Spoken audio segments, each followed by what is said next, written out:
Okay, so as you have all requested, I thought I will go through the anatomy of the spinal cord, concentrate more on the cross sections because you have an issue with the tracks, understanding the descending tracks and ascending tracks, which is quite important both anatomy and physiology point of view. And definitely I will touch upon the blood supply of the spinal cord in brief and concentrate more on tracks as I have already told, and little bit on the cross section.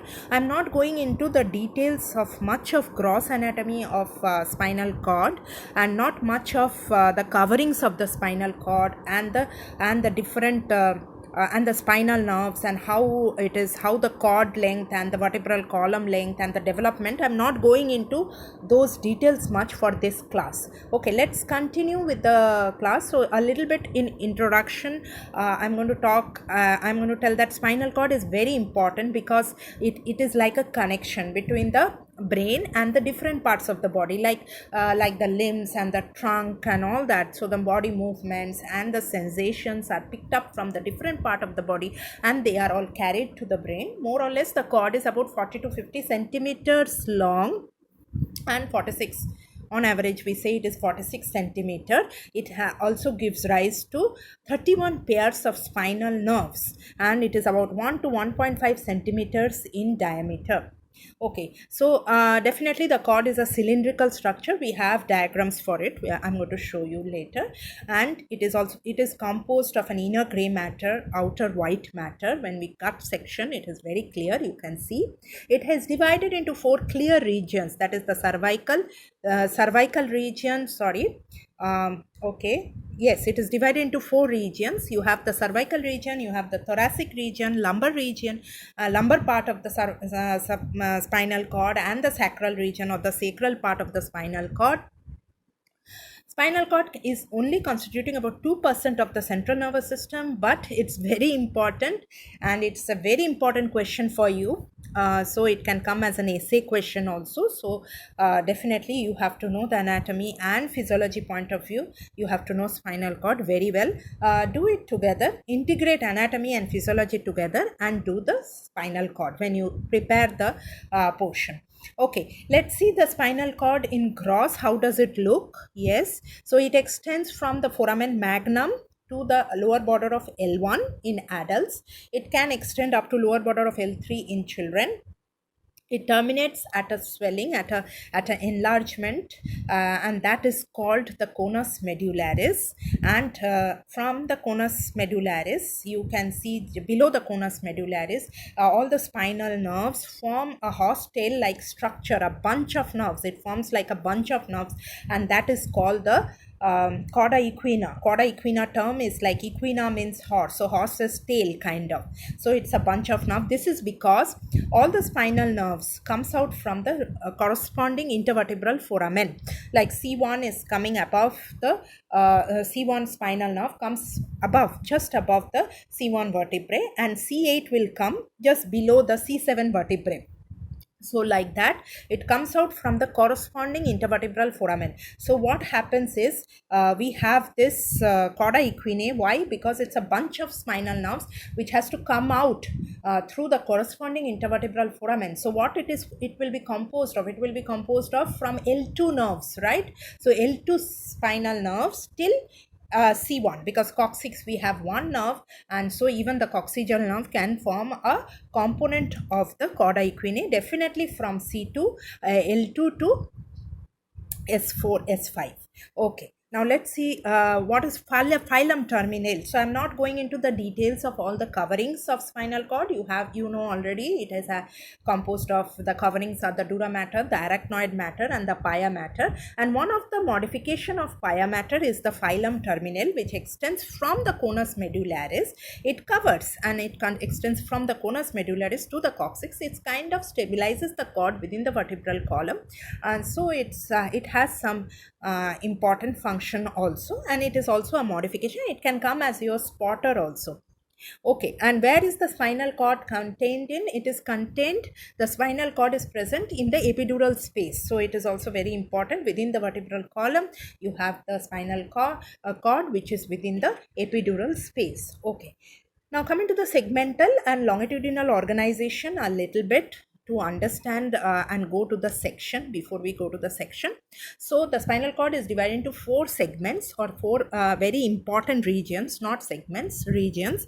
You have the cervical region, you have the thoracic region, you have the lumbar region and the sacral regions, and then you also have two most important enlargements. You have an enlargement of the cord at the cervical region and you also have an enlargement of the cord at the lumbar region. Now why these enlargements are more or less, we have finished the entire anatomy.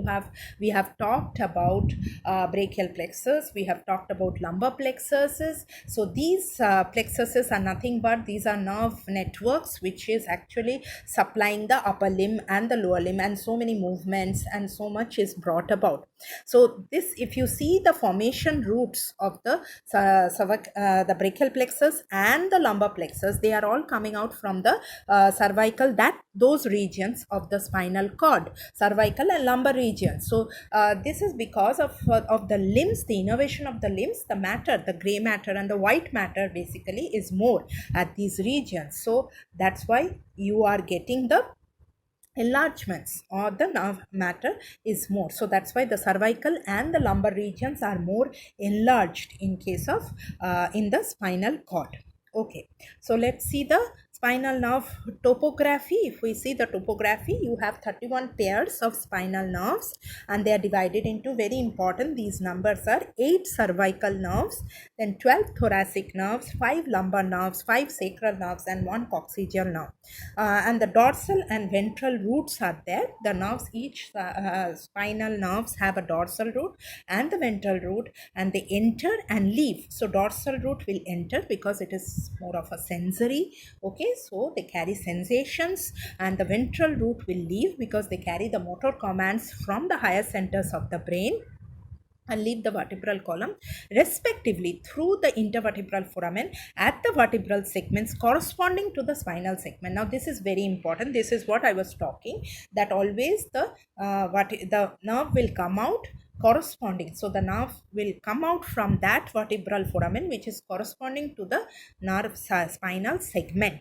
Okay, so that is very important. So that's why you get the formation of chorda equina, because the length of the spinal cord is not same as the length of the vertebral column. It is smaller. It becomes smaller. At fetus it is more or less same, but it becomes smaller because the growth of the vertebral column is much more faster than the spinal cord. But the nerves has to come out from the respective intervertebral foramen.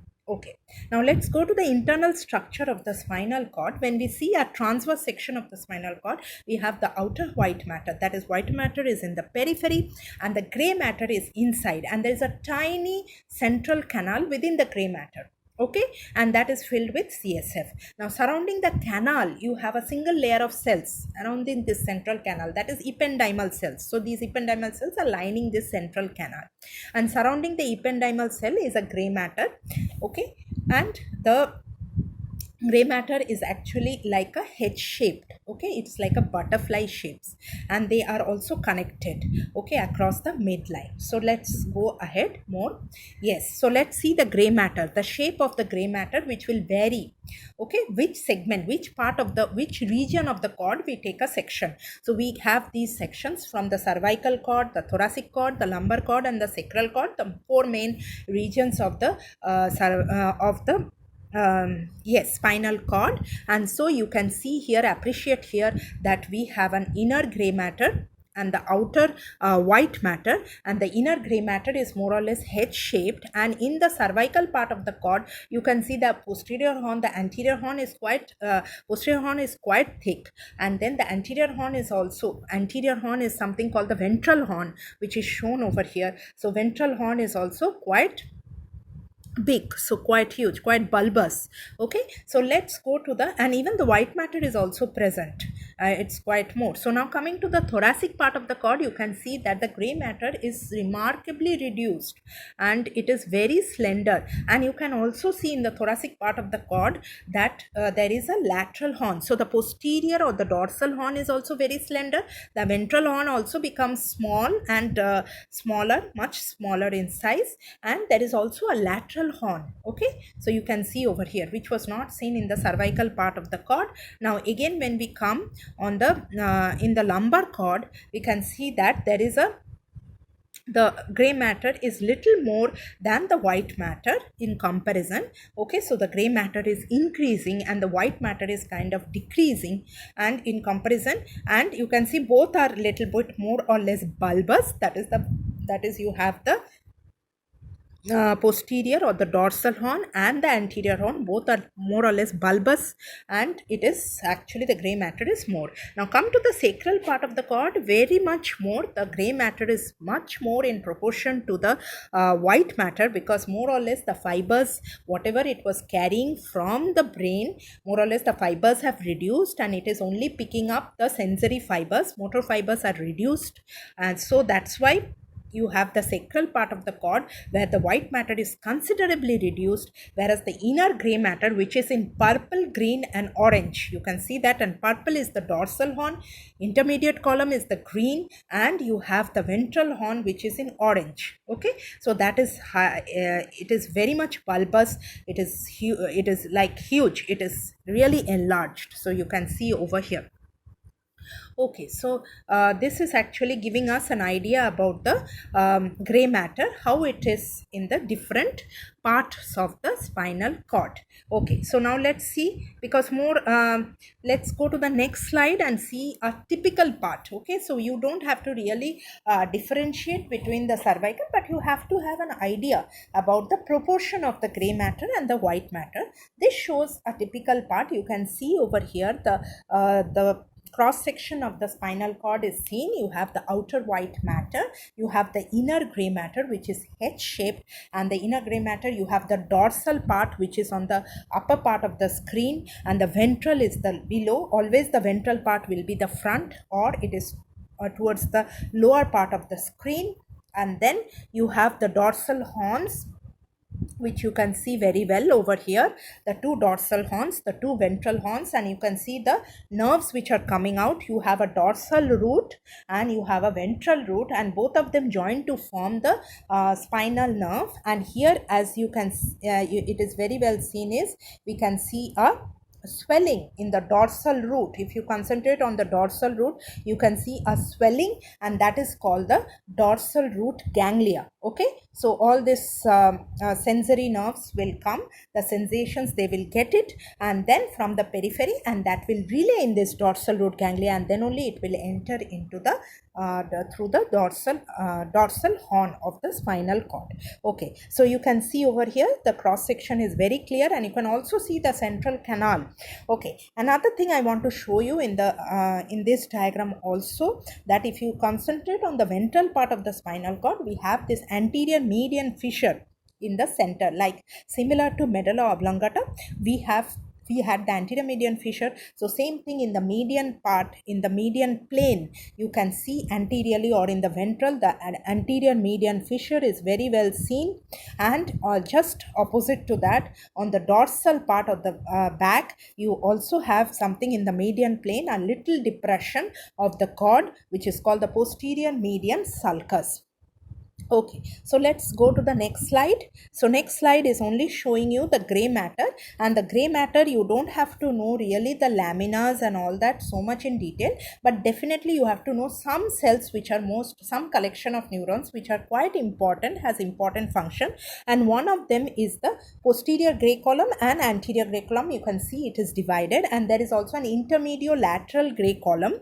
Posterior gray column is more of sensory in function. Okay, so it gets all the sensations like pain, temperature, touch, proprioception, everything, but it is more concerned with the carrying all the sensations. So it is sensory, whereas the anterior gray column, which is ventrally located, Okay, so anterior gray column is more of motor. So what neurons do they have? Definitely they have the motor neurons, the alpha neurons, the gamma neurons. Okay, so they contain the motor neurons. And if you concentrate on the posterior column over here, I have also pointed out or labeled a substantia gelatinosa. So substantia gelatinosa is a group of cells which actually can get the pain and temperature sensatory fibers which are coming from the dorsal root of the spinal nerves. They come and synapse over here. Okay, so pain and temperature, basically they are for pain and temperature. And you have an intermediate lateral column. This is more associated with autonomic fibers. Okay, so they give rise to autonomic fibers and visceral functions. Fine. So you know that the sympathetic fiber, sympathetic component or sympathetic contribution is from the thoracolumbar region of the spinal cord, whereas the parasympathetic component is actually coming out from the craniosacral region of the CNS. So more or less the parasympathetic is from the cranial nerves. There is a component, parasympathetic nerves come out, and also from the sacral part. So all these autonomic nerve fibers, the neurons, are located in the intermediate lateral gray column. So you can see the lateral horn which is quite prominent in the thoracolumbar part of the spinal cord. Okay, now let's go on to the white matter, which is very important. So the white matter is actually divided by this gray matter into three columns. You have the anterior column, you have the lateral column, and you have the posterior column. We'll come to the tracks in the anterior column, lateral column, and posterior column in detail. So here they are actually telling in a gist that lateral column also contains major descending motor pathways and lateral corticospinal tract, smaller descending pathways like rubrospinal tract. Ascending pathways are also there like crossed spinothalamic tract. Dorsal column contains uncrossed gracile and cunate fasciculus. So we'll come to that slide now. Next slide, we are going to talk about the ascending and the descending column. In the lateral corticospinal tract, the descending motor neurons destined for the lumbosacral region run lateral to those destined for the cervical segment. So you have this how it is placed. So just the placement they are talking about. Posterior column fibers from the lower limb is more medial than those from those ascending from the upper limb. So upper limb fibers are more lateral. Okay, next let's see where is the white matter, how is this divided. Already you know about the gray matter, the substantia gelatinosa. I talked about the intermediate or the lateral columns, and then we also talked about the anterior horns which are more or less motor in function. They have the motor neurons. Okay, so now let's see the white matter. White matter, you have the posterior funiculus. Funiculus is nothing but the band of the white matter. So you can see over here very nicely it is labeled anterior median fissure, posterior median sulcus. So this is lower down part of the slide is anterior, the upper part of the slide is posterior or dorsal. So posterior funiculus is there, and then you have the lateral funiculus, and you also have the anterior funiculus of the white matter. Okay, let's go to the next slide. Now you can see over here how beautifully the ascending tracts are shown on the left side of the slide, which I'll come in detail, and descending tracts are shown on the right side of the tract. Okay, so all these tracts we want you to draw and label it. That's all, and you should know the function of this tract. So now let's see the ascending tracts.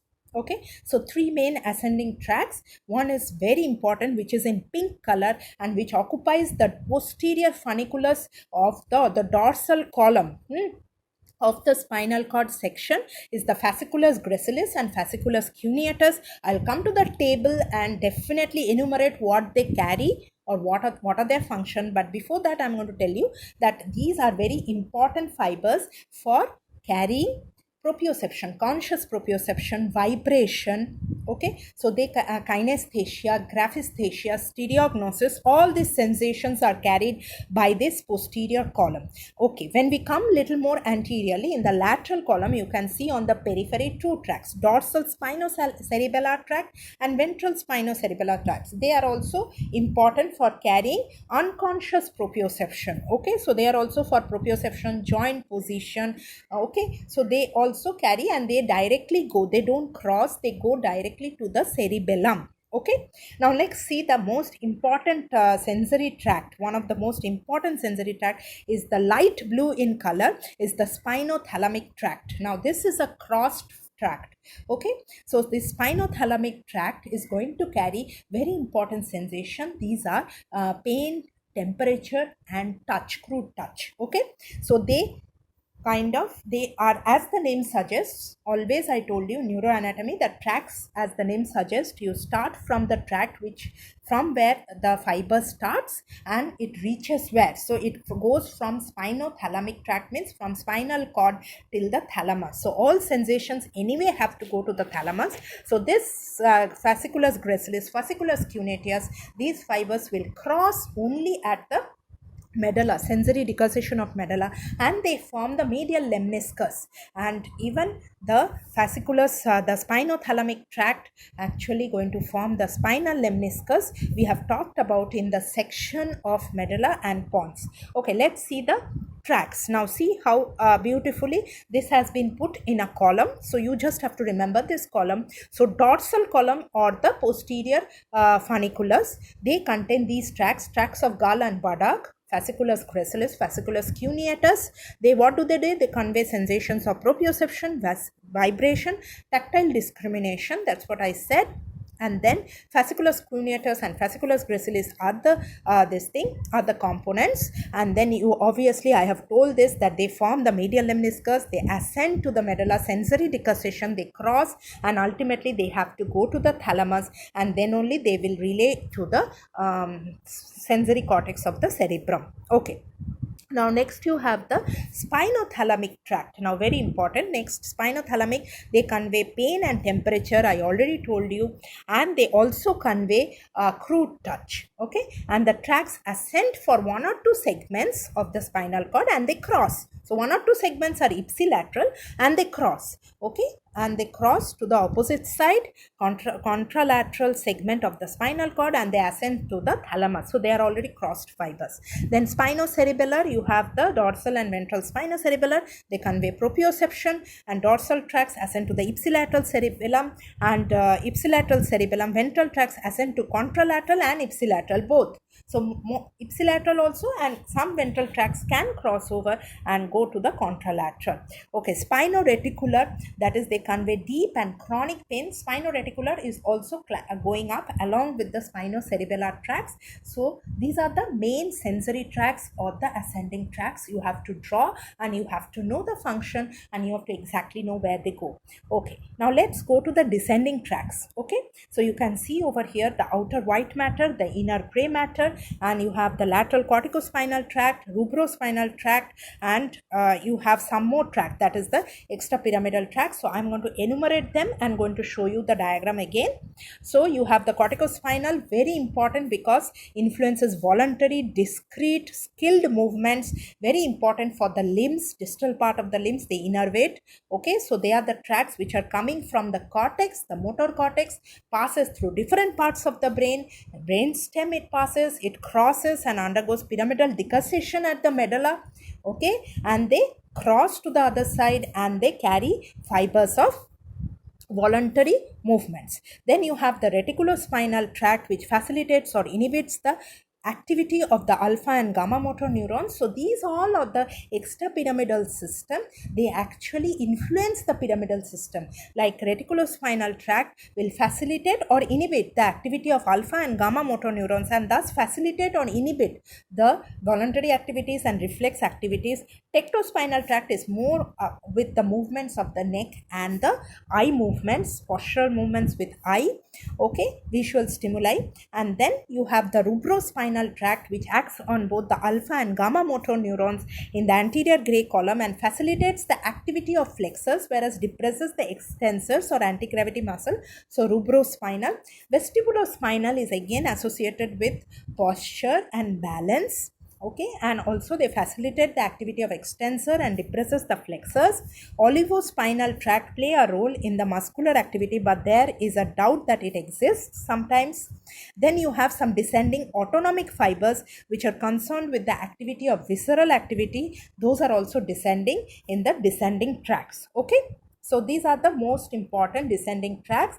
Okay, let me show you. This is kind of a diagram which we expect from you to draw. So you can see in the lateral funiculus, you have the lateral part of the white matter, lateral funiculus. You have the lateral corticospinal tract, which is very important voluntary movement. It controls the voluntary movements of the limbs. And then you also have very near to the lateral corticospinal tract, the blue color, which is the rubrospinal tract, which is influencing the corticospinal tract and the voluntary motor activity and reflex activities. And then you also have the medullary reticulospinal tracts, pontine reticulospinal tracts. They are all influencing the flexor and the extensors, and also the gamma and alpha motor neurons of the anterior horn of the spinal cord, gray matter of the spinal cord. Then you have the vestibulospinal tract, which is actually concerned with balance and posture, and also the tectospinal tract, which is also concerned with movements of the neck with the visual stimuli. Okay, so this is how the descending tracts are shown very clearly. So you have the lateral corticospinal, rubrospinal, and then so you have to draw those in the lateral column. And then in the anterior funiculus, you are going to draw the reticulospinal tracts, vestibulospinal tracts, also the pontine reticulospinal tract, and also you are going to draw a little bit of ventral corticospinal tract and medial longitudinal fasciculus. Okay, so these are the main descending tracts. Now coming to the blood supply of the spinal cord. So what are the vessels which supply the cord? If you see the arterial supply, anterior spinal artery supplies the 2/3 of the cord, the anterior 2/3 of the cord, and posterior spinal arteries are supplying the posterior 1/3. They are actually coming from where? They are coming from vertebral artery. Now not only these arteries are supplying the cord throughout, these arteries has been supplemented, okay, by the segmental medullary arteries. Okay, so segmental medullary arteries are nothing, arteries which are coming from the body wall arteries, like also from the descending aorta. It can come from the cervical arteries. Then you have posterior intercostal arteries, which gives rise to this segmental medullary arteries, and also lumbar arteries also give rise to the segmental arteries, and they anastomose and form an arterial plexus around the cord.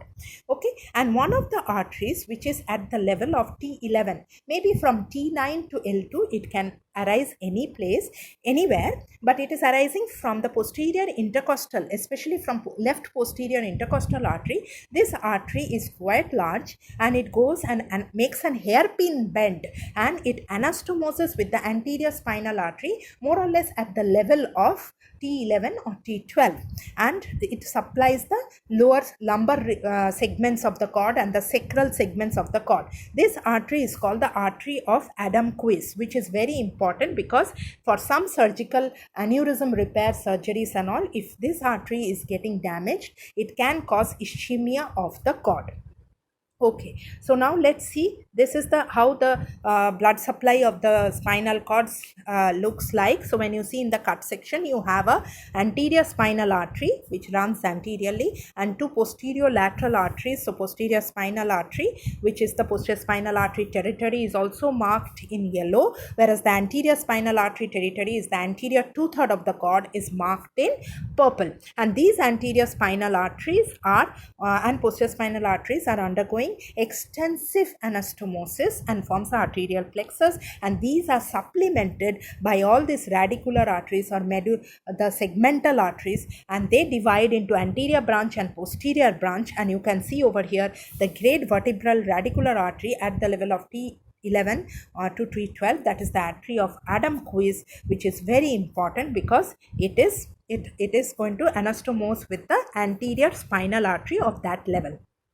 Okay, coming to the venous drainage, two main median longitudinal veins you can get, and then you can see the dorsal one vein is very near to the posterior root, and one vein is very near to the anterior root of the spinal nerve. So there are 6 longitudinal channels which are picking up, which are draining the spinal cord, and they form a plexus also. So 2 anterior lateral, 2 posterior lateral, and 2 median longitudinal veins, and they form plexus, that is they form intensive plexus, venous plexus, and then ultimately the veins, the plexus of veins drain into the internal venous plexus and then external venous plexus of the vertebral column, and they drain into the corresponding veins like azygous veins and the body wall veins.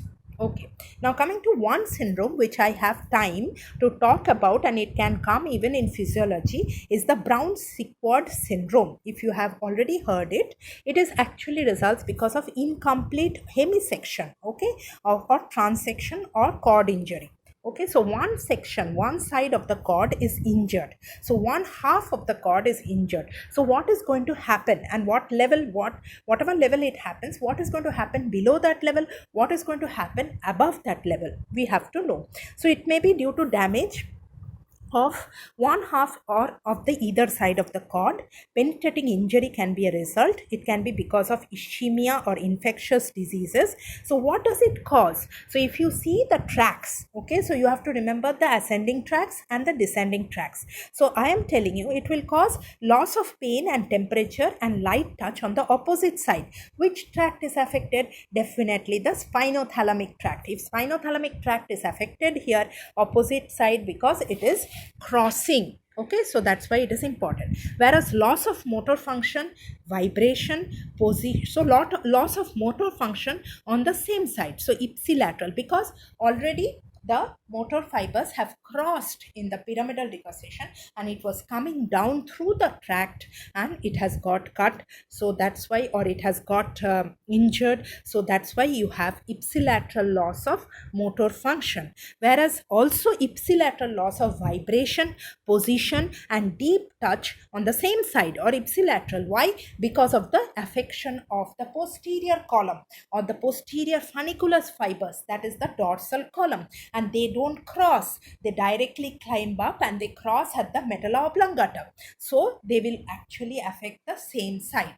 So only the crossed fibers of spinothalamic tract, if it is getting affected, it will get result in contralateral hemianesthesia. Okay, contralateral anesthesia or loss of pain, temperature and light touch on the opposite side, because they are carrying those fibers. So it is mainly concentrating on the motor fibers and the sensory fibers. And what does it carry? The 3 main tracts you have to remember, and you have to explain the symptoms of Brown-Sequard syndrome. The motor tract, that is the corticospinal tract or the pyramidal tract, the spinothalamic tract which carries pain, temperature, crude touch, and the dorsal column or the tract of gall and buttock which carries proprioception, fine touch and vibration. Okay, so these are the very important tracts which are affected in Brown-Sequard syndrome. So if you remember the ascending and descending tracts, this will be easy for you to understand, okay, and remember.